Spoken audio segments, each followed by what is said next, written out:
Aláròyé máa wí o. Ìbò Ọ̀ṣun: ẹ má gba ẹ̀mí ara yín nítorí àwọn olóṣèlú tí wọn kò nífẹ̀ẹ́ yín — ọ̀jọ̀gbọ́n Àmúpìtàn. Alága àjọ tó ń rí sí ètò ìdìbò lórílẹ̀‐èdè yìí ìyẹn Independent National Electoral Commission (INEC) ọ̀jọ̀gbọ́n Joash Àmúpìtàn ti sọ wípé gbogbo agbára tó bá wà ní ìkáwọ́ àjọ náà làwọn máa sà láti rí i pé kò sí ìkọlùkọgbà kankan rárá láàrin ìlú lásìkò ìbò sípò gómìnà ìpínlẹ̀ náà èyí tó máa wáyé lọ́jọ́ 15 oṣù kẹjọ ọdún 2026 yìí. Ó ní kò yẹ kí ará ìlú kan pàdánù ẹ̀mí rẹ̀ tàbí dúkìá rẹ̀ lásìkò ìdìbò náà.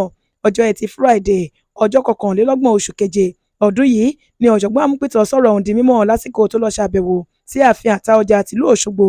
Ọba Aláyélúwà Jimoh Ọlánìpẹ̀kun Oyètúnjí nílùú Òṣogbo lásìkò tó ń bá ọba ìlú Òṣogbo yìí àtàwọn olóyè rẹ̀ gbogbo sọ̀rọ̀ ló ti ní lára ohun tó jẹ àjọ náà lógún jùlọ lásìkò ìbò ọ̀hún ni bí àwọn ṣe máa pèsè ààbò fáwọn ará ìlú àti dúkìá wọn kí ìkọlùkọgbà kankan má bàa wáyé láàrin ìlú náà.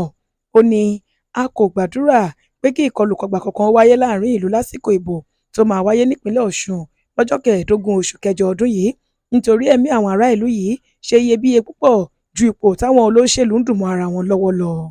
Ìdí sì rèé tá a fi máa fọwọ́sowọ́pọ̀ pẹ̀lú àwọn agbófinró gbogbo lórílẹ̀‐èdè yìí láti pèsè ààbò gidi fáwọn ará ìlú àti dúkìá wọn lásìkò ìbò náà. Ará ìlú kankan kò gbọdọ̀ pàdánù ẹ̀mí rẹ̀ rárá ni. A ti bẹ àwọn ọlọ́pàá lọ́wẹ̀ pé kí wọ́n wá bá wa pèsè ààbò fáwọn aráàlú náà.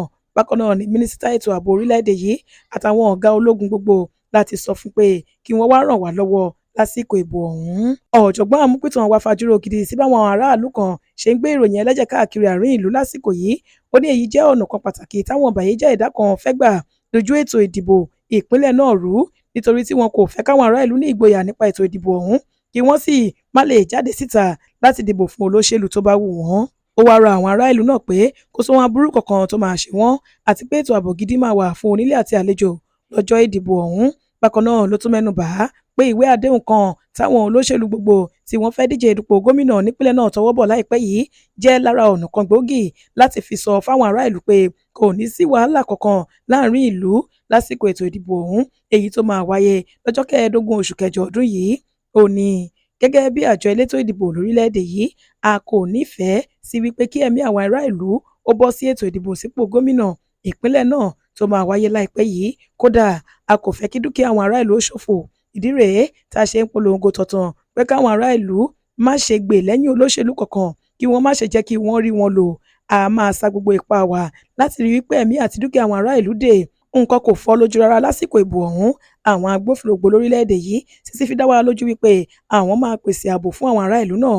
Bó bá máa fi di ọjọ́ Ẹtì Friday ọ̀sẹ̀ tó ń bọ̀ yìí a máa ṣètò ìdìbò kékeré kan mock accreditation ní ẹkùn mẹ́ta ìyẹn senatorial district nílùú Òṣogbo nípínlẹ̀ Ọ̀ṣun láti fi mọ̀ bóyá àjọ náà wà ní ìgbáradì sílẹ̀ láti ṣètò ìdìbò ọ̀hún. Adéwálé Adéoyè ló ṣe àkójọpọ̀ ìròyìn yìí fún ìkànnì Aláròyé Online TV.